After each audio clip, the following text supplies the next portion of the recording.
Hi എല്ലാവർക്കും happy new year. ഇന്ന് ഞാൻ ന്യൂ ഇയർ ആയിട്ട് ഒരു സ്വീറ്റ് റെസിപ്പി ആയിട്ടാണ് വന്നിരിക്കുന്നത്. ക്രിസ്മസിന് ഇപ്പം നമ്മൾ കുറേ കേക്കൊക്കെ കഴിച്ചിട്ടിരിക്കുകയല്ലേ, അപ്പം ന്യൂ ഇയർ ആകുമ്പോൾ നമുക്ക് വേറൊരു സ്വീറ്റ് റെസിപ്പി ആയാലോ. ഇന്ന് നമുക്ക് ഒരു ഹൽവ ഉണ്ടാക്കുന്നത് എങ്ങനെയാണെന്ന് നോക്കാം. കേക്ക് ഉണ്ടാക്കുന്നതിനേക്കാളും പാടാണ് ഹൽവ ഉണ്ടാക്കിയെടുക്കുന്നതെന്ന് വിചാരിക്കേണ്ട. വെറും 10 മിനിറ്റ് കൊണ്ട് നമുക്ക് തയ്യാറാക്കി എടുക്കാൻ പറ്റുന്ന ഒരു അടിപൊളി കസ്റ്റാർഡ് ഹൽവയാണ് ഞാനിവിടെ കാണിക്കാൻ പോകുന്നത്. അപ്പോൾ നമുക്കിത് എങ്ങനെയാണ് തയ്യാറാക്കുന്നതെന്ന് നോക്കാം. അതിനു മുന്നേ ഈ ചാനൽ സബ്സ്ക്രൈബ് ചെയ്തിട്ടില്ലെങ്കിൽ സബ്സ്ക്രൈബ് ചെയ്യാൻ മറക്കല്ലേ. കൂടെ ആ ബെൽ ബട്ടൺ കൂടി ക്ലിക്ക് ചെയ്താൽ ഞാൻ അപ്ലോഡ് ചെയ്യുന്ന എല്ലാ റെസിപ്പീസിൻ്റെ നോട്ടിഫിക്കേഷൻ ഉടൻ തന്നെ നിങ്ങൾക്ക് ലഭിക്കും. ഇതുണ്ടാക്കാൻ ആവശ്യമുള്ള സാധനങ്ങൾ: നെയ്യ് 5 ടേബിൾ സ്പൂൺ, കശുവണ്ടിപ്പരിപ്പ് 2 ടേബിൾ സ്പൂൺ, പഞ്ചസാര 1.5 കപ്പ്, കസ്റ്റാർഡ് പൗഡർ 1 കപ്പ്, വെള്ളം 2 കപ്പ്. ഇനി നമുക്കിത് എങ്ങനെയാണ് തയ്യാറാക്കുന്നതെന്ന് നോക്കാം. ഇതുണ്ടാക്കാൻ വേണ്ടിയിട്ട് 5 ടേബിൾ സ്പൂൺ നെയ്യ് ചൂടാക്കി എടുക്കാം. നെയ്യ് ചൂടായി വരുമ്പോൾ ഇതിലേക്ക് നമുക്ക് 2 ടേബിൾ സ്പൂൺ ചെറുതായിട്ട് മുറിച്ച അണ്ടിപ്പരിപ്പ് ചേർത്ത് കൊടുക്കാം. പായസത്തിന് നമ്മൾ വറുത്തെടുക്കുന്ന പോലെ വറുത്തെടുക്കണ്ട, ചെറുതായിട്ടൊന്ന് നിറം മാറി വന്നാൽ മതി. ഇനി ഇതിലോട്ട് 1.5 കപ്പ് പഞ്ചസാര ചേർത്ത് കൊടുക്കാം.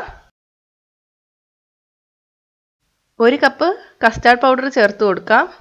കസ്റ്റാർഡ് പൗഡർ വെച്ചിട്ട് ഫ്രൂട്ട് സാലഡ് ഉണ്ടാക്കുന്ന വീഡിയോ ഞാൻ നേരത്തെ അപ്ലോഡ് ചെയ്തിട്ടുണ്ടായിരുന്നു. അത് കണ്ടിട്ടില്ലാത്തവർക്ക് അതിൻ്റെ ലിങ്ക് ഞാൻ താഴെ ഡിസ്ക്രിപ്ഷൻ ബോക്സിൽ കൊടുക്കുന്നുണ്ട്. ഇനി ഇത് ലോ ഫ്ലെയിമിൽ ഇട്ടിട്ട് ഒന്ന് വറുത്തെടുക്കണം. കരിഞ്ഞു പോകാൻ പാടില്ല. ലോ ഫ്ലെയിമിൽ തന്നെ ഇടുക. എന്നിട്ട് 1 മിനിറ്റ് ഒന്ന് വറുത്തെടുക്കുക. അപ്പോൾ ആ പച്ച മണമൊക്കെ ഒന്ന് മാറി വരും. ഇനി ഇതിലോട്ട് 2 കപ്പ് വെള്ളം ചേർത്ത് കൊടുക്കാം.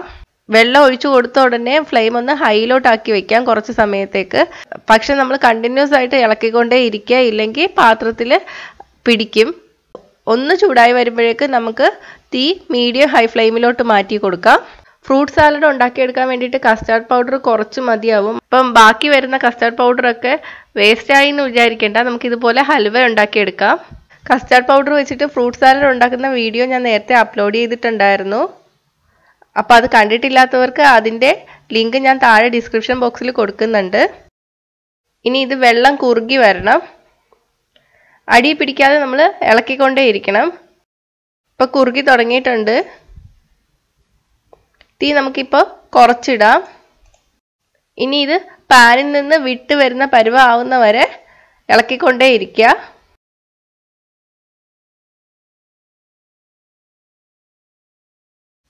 ഇപ്പോൾ പാനിൽ നിന്നൊക്കെ വിട്ട് വന്നിട്ടുണ്ട്. ഇനി നമുക്ക് തീ ഓഫ് ചെയ്തിട്ട് ഒരു പാത്രത്തിലോട്ട് മാറ്റാം.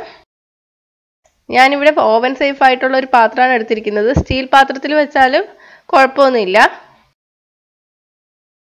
ഇപ്പോൾ പാത്രത്തിൽ നിറച്ചിട്ടുണ്ട്. ഇനി ഇത് നമുക്ക് ഒന്ന് തണുക്കാൻ വേണ്ടിയിട്ട് വെക്കാം. ഇപ്പോൾ ഒരു 20 മിനിറ്റോളം കഴിഞ്ഞിട്ടുണ്ട്. ഇത് നന്നായിട്ട് തണുത്ത് വന്നിട്ടുണ്ട്. നമുക്കിതൊന്ന് മുറിച്ചെടുക്കാം. അപ്പോൾ നമ്മുടെ ഹൽവ റെഡി ആയിട്ടുണ്ട്. ഇത് നല്ല ടേസ്റ്റാണ്. നമ്മൾ കടയിൽ നിന്നൊക്കെ വാങ്ങുന്ന യെല്ലോ കളർ ഹൽവ പോലത്തെ ടേസ്റ്റ് തന്നെ ഇതിനും കാണും. ഇപ്പം ഞാൻ 1.5 കപ്പ് പഞ്ചസാരയാണ് ചേർത്തിരിക്കുന്നതെങ്കിലും നിങ്ങൾക്ക് മധുരത്തിനനുസരിച്ചിട്ട് പഞ്ചസാരയുടെ അളവ് മാറ്റം വരുത്താം.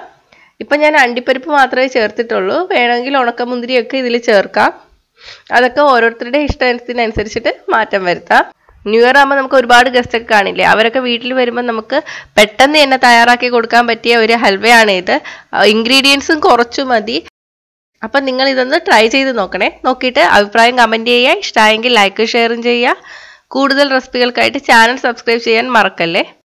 ഈ റെസിപ്പി ഇഷ്ടമായെങ്കിൽ ലൈക്കും ഷെയറും കമൻറ്റും ചെയ്യൂ. സബ്സ്ക്രൈബ് ചെയ്തിട്ടില്ലാത്തവർ സബ്സ്ക്രൈബ് ചെയ്യാൻ മറക്കല്ലേ. പുതിയ റെസിപ്പീസ് ഉടനെ ലഭിക്കാനായി നോട്ടിഫിക്കേഷൻ ഐക്കൺ ക്ലിക്ക് ചെയ്യൂ.